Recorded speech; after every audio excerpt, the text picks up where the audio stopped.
I was sitting on the porch that Thursday evening, half watching the kids on the trampoline while sipping a warm beer that had lost its chill 20 minutes ago, when I noticed her car pull up.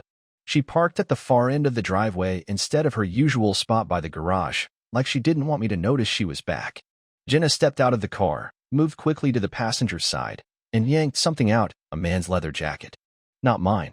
Too slim, too new, and definitely not one I'd ever worn. She held it like it was radioactive, clutched it to her chest, and dashed through the side door instead of coming in through the front. She didn't even glance at me. Not once. Just disappeared like she was trying to erase herself from the scene before I could register what I'd seen.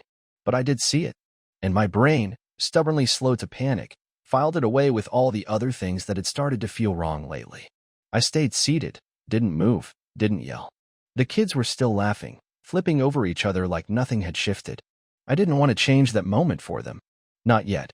But my stomach had started to twist like a rope being pulled too tight. 15 minutes later, Jenna reappeared, all smiles, calling the kids in for dinner like nothing had happened. No jacket in sight. No explanation. Just that same too bright grin she'd been putting on more and more lately, like a mask that only cracked when she thought no one was watching. I followed her inside, staying quiet, just observing. She was wearing the same jeans from that morning, but her shirt was different, something she usually kept at the back of the closet. One of those deep V-neck ones she never wore unless it was date night or we were on vacation. Her hair had been done up earlier. Now it was out, loose and messy like she'd rushed to fix it. The kids sat down and immediately started bickering over who got more mashed potatoes, and Jenna was playing the role of cheerful mom like a pro, laughing, serving, pouring drinks. But her eyes flicked toward me too often, watching me watching her. Whose jacket was that? I asked suddenly, flat and direct, right as she was about to take a bite of her chicken. The fork stopped halfway to her mouth, and she looked up with a slight pause, just long enough to answer the question before she opened her mouth. "What jacket?" she said, and it was the worst answer she could have given. "The one you carried in. Passenger side. Black leather." "Oh," she said, setting her fork down slowly like she was buying time. "That's Sam's. You know, the planner I work with? He left it in my car after our event last week. I've just been meaning to give it back." "Sam's got a jacket your size?"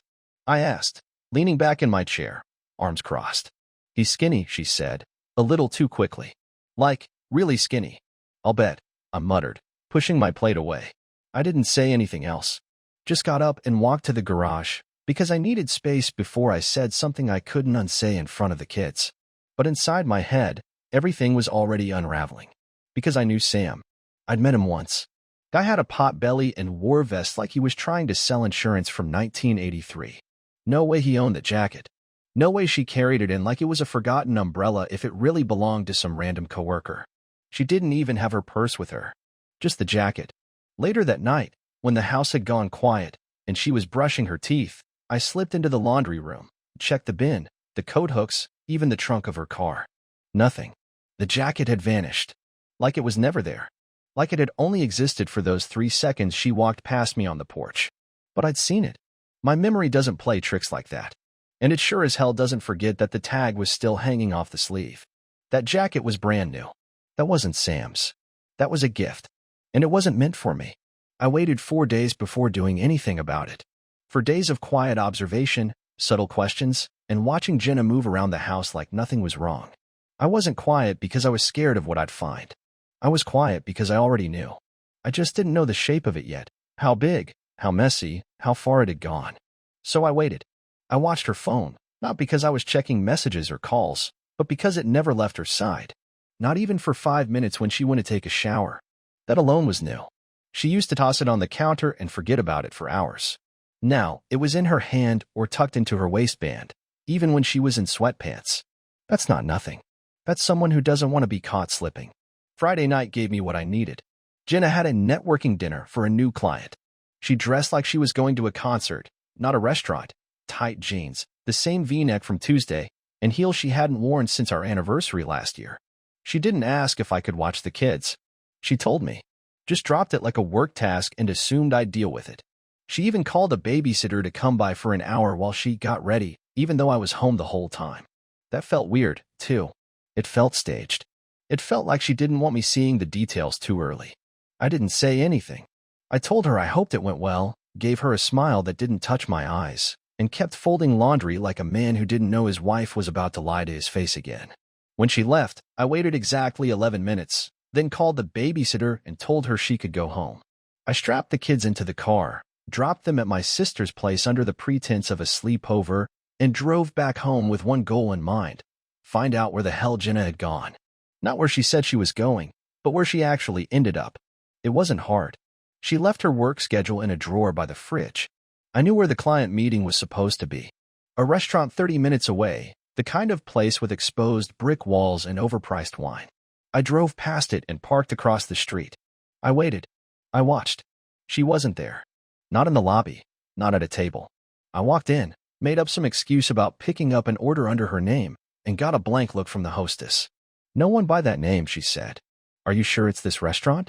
"I'm sure," I replied, keeping my tone light. Must have gotten it wrong. Back in the car, I sat there with my hands on the wheel and my mind racing. She wasn't where she said she'd be, which meant one of two things. Either she was really meeting someone and lying about it, or something worse. I decided to wait. I stayed parked where I could see every entrance to the restaurant, checked the time every 10 minutes, and tried not to let my thoughts spin too far. But they did. You can't sit in a car like that, knowing your wife is lying, and not start playing out the worst possibilities. At 10:42, she finally texted me. Said she was on her way home, that the dinner went long, and the client was really chatty. I replied that I was still out, grabbing some groceries and gas, and she said, "Okay, see you soon." That was the moment I knew I had to follow her. If I went home now, I'd just get another polished version of whatever story she was ready to tell. I needed to see where she came from. I made it back before her. I parked 2 blocks away and walked to the edge of our street. At 11:09, her car rolled in. She didn't notice me. She pulled in slow, like someone who didn't want to wake the kids. She got out, walked straight to the house, and paused at the door like she was bracing herself. That's when I saw it. She opened her bag, took out a keyring with a single loose key on it, and slipped it into the inside pocket of her coat. Then she unlocked our door like everything was fine. The key wasn't hers. It wasn't mine. It wasn't for our house. It was for someone else's place. I waited 10 minutes, walked around the block, and entered through the back door. Jenna was already upstairs. I could hear the shower running. Her purse was in the hallway, coat hung neatly by the stairs. I opened the coat pocket. The key was still there. Brass, barely worn, with a small tag that read 203B. That was all I needed. I put it back, closed the closet, and sat down on the couch, waiting. She came downstairs in her robe, towel around her head, acting like nothing happened. I didn't say a word. I told her the groceries were still in the car. I watched her nod and say she'd help bring them in. I watched her walk into the kitchen like she had nothing to hide. But I knew. I knew exactly what was going on now. And I knew exactly what I was going to do next. It was Saturday morning when I decided to stop pretending. I woke up early, not because I couldn't sleep, but because I didn't want her to be the one waiting on me for once. I made coffee like I always did, sat at the kitchen table, and stared at the steam rising from the mug until I heard her footsteps. She came down in leggings and a hoodie, acting like everything was normal, gave me that routine morning as she walked past, and I didn't answer. She paused, maybe confused, maybe already sensing something off, but I stayed silent and still until she sat across from me and started scrolling through her phone like she wasn't trying to avoid my eyes. "Where were you last night?" I asked, and that was it. No build-up, no friendly tone, just the question. She looked up, blinked a couple of times, and gave me this weak half-smile like she was hoping I was just being dramatic. "I told you. Dinner with the client. I went there. You weren't there." Her face didn't crack right away. I give her credit for that. She was calm, took a second, leaned back in her chair like she was thinking how to handle it. "You followed me? I checked to see if you were where you said you'd be. You weren't. So yeah, I followed you when you left." She didn't say anything for a few seconds. Just stared at me like she was calculating what I knew and what she could still get away with.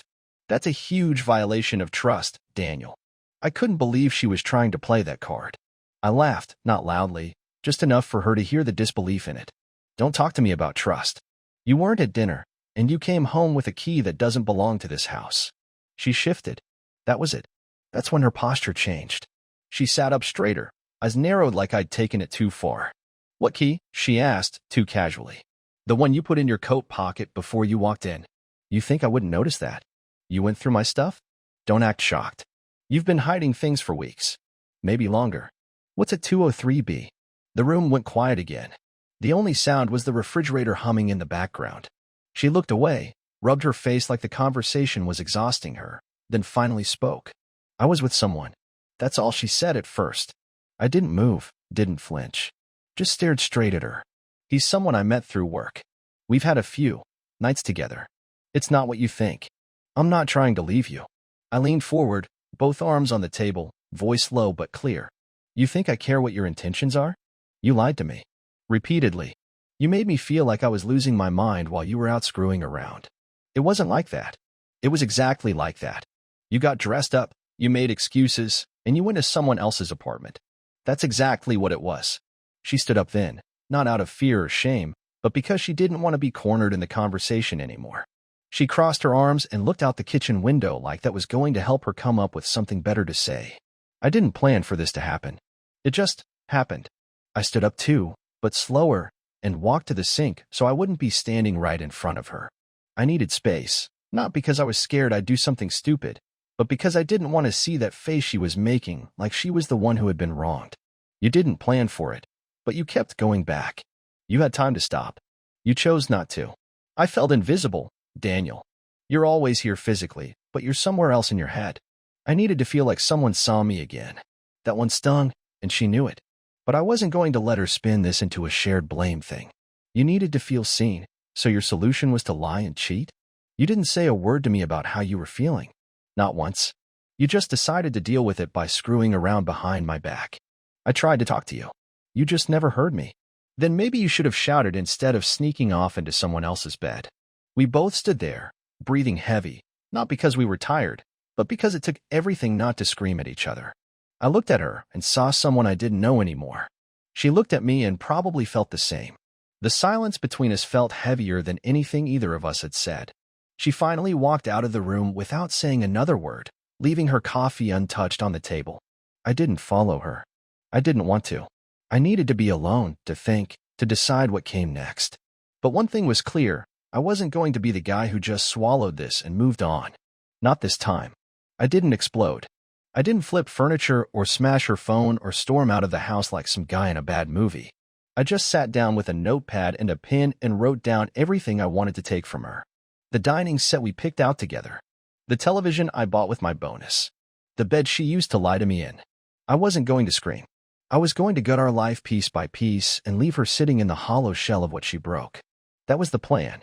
Quiet, deliberate, and ugly in a way she wouldn't see coming. The first thing I did was call a lawyer.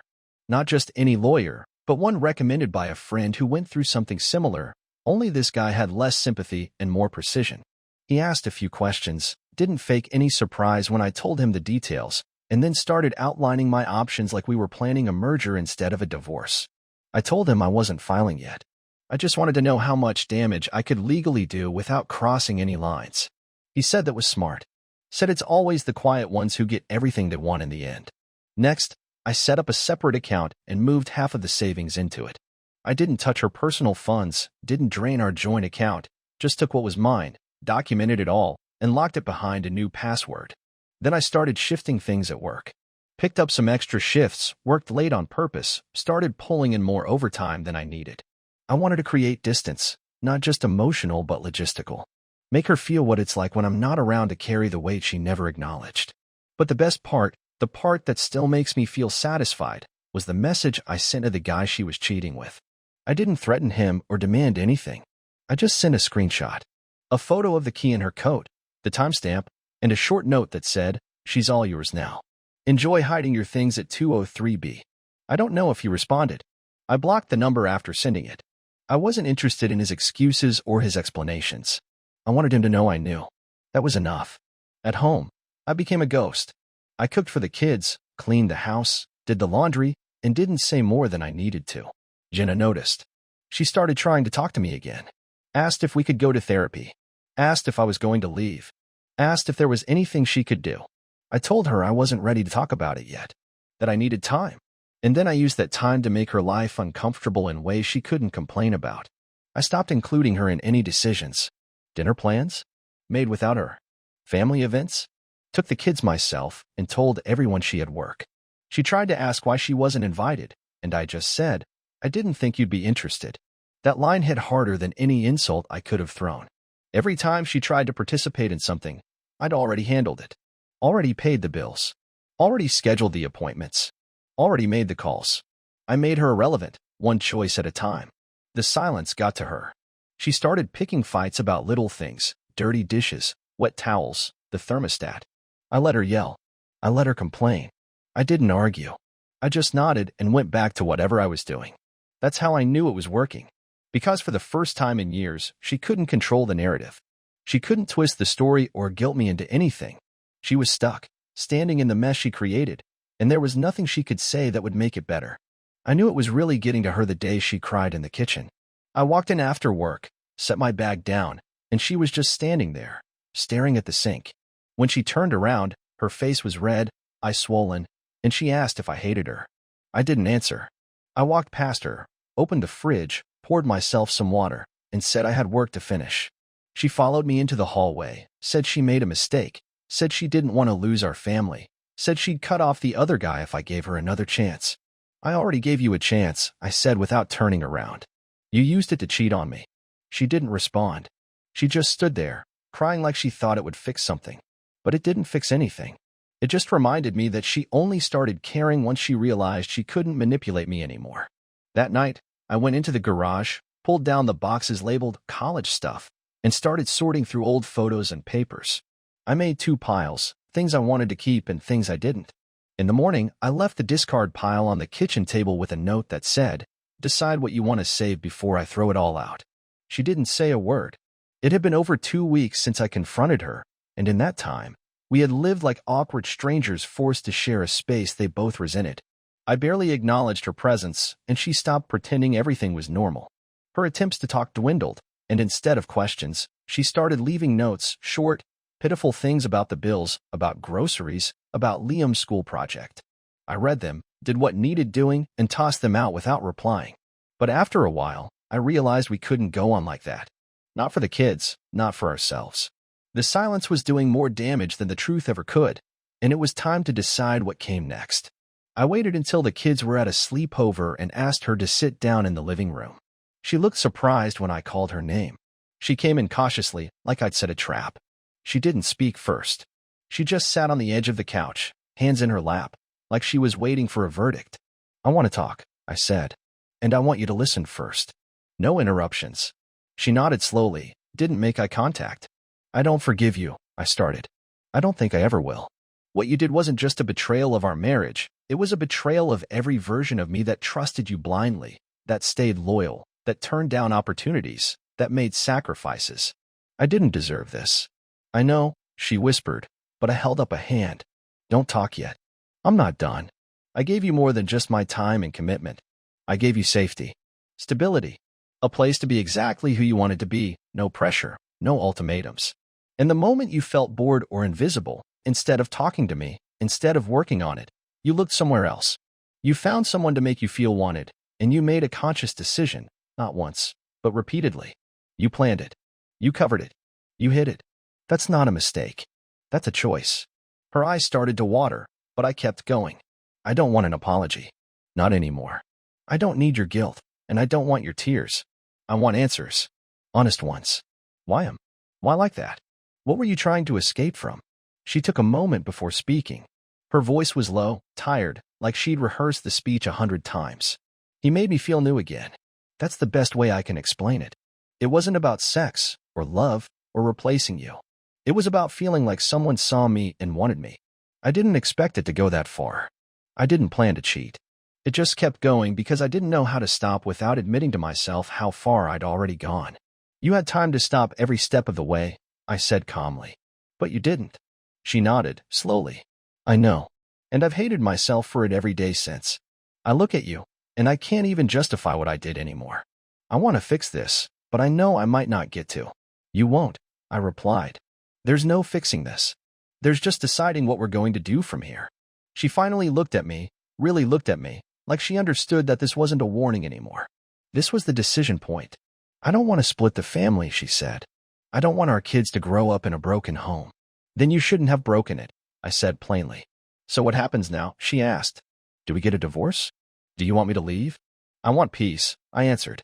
I want stability for the kids, and I want to live without constantly wondering where you've been or who you're texting. I don't know yet if that means separation or divorce, but I do know that if we stay in this house, it's not as a couple. It's as two people co-parenting under one roof until we figure out the next move.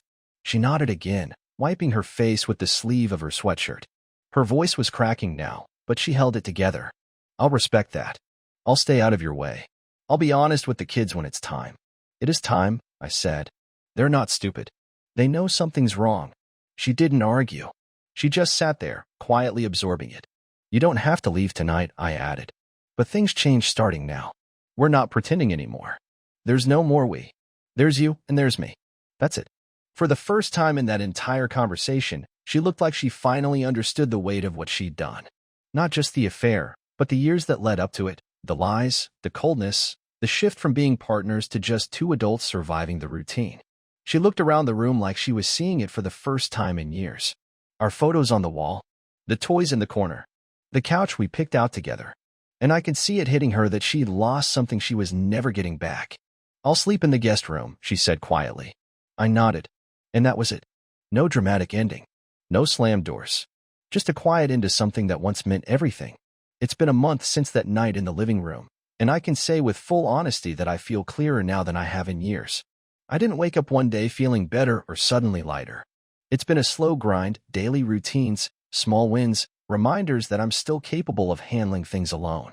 We told the kids the next morning, sat them down and explained that their mom and I would no longer be together as a couple, but we'd both still be here, both still their parents. Liam cried and asked if it was because of him. Jenna tried to speak, but I answered first. I told him the truth, that it wasn't his fault, that sometimes adults fail each other, and there's nothing kids could ever do to change that. Zoe didn't cry. She just stared at her mom and said, "You're the one who cheated," like it wasn't even a question. Jenna looked like she'd been slapped, and I didn't step in to protect her. She earned that reaction. After that, things shifted quickly. We drafted a formal separation agreement. We agreed to joint custody, split weeks, and alternate weekends. I got the house, mostly because she didn't want to fight for it, and probably because it reminded her too much of what she ruined. She moved into a condo 10 minutes away and tried to make the place feel like a second home for the kids. They don't love going there, but they go. I don't tell them how to feel. I just tell them they're allowed to feel whatever comes, and that's enough for now. At work, I stopped taking extra shifts. I don't need the distraction anymore. I focus on projects, hit deadlines, and leave when my time's up. I've started running again, not to punish myself or to prove anything, just to clear my head. I cook for myself now, and the food tastes better, maybe because I don't have to pretend to enjoy it anymore. I put on music I actually like. I started fixing things around the house I've ignored for years.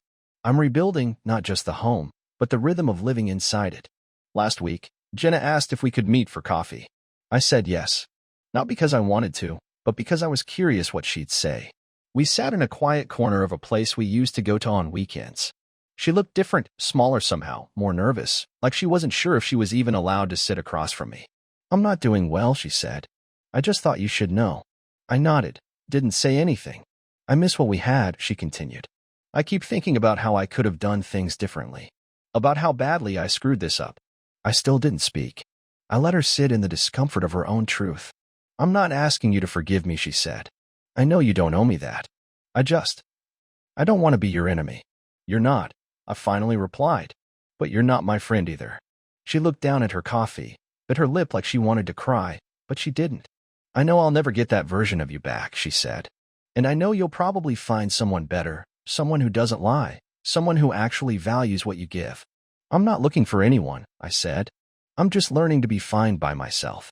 She nodded like she respected that answer, like it was what she expected. Before we left, she asked if she could hug me.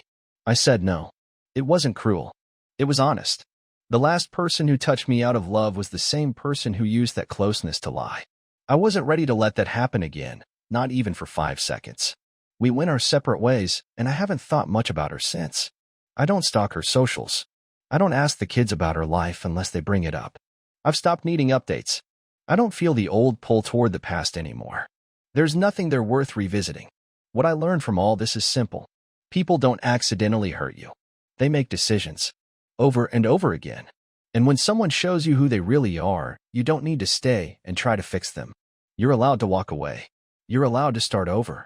And if starting over means building everything from the ground up with no one beside you but your kids, that's still better than sharing a bed with someone who made you feel small. My life now isn't dramatic. It's steady. I wake up early, I cook breakfast, I drive the kids to school, I go to work, and I come home to a house that doesn't lie to me. That's more than enough. That's what peace looks like. And I earned every second of it.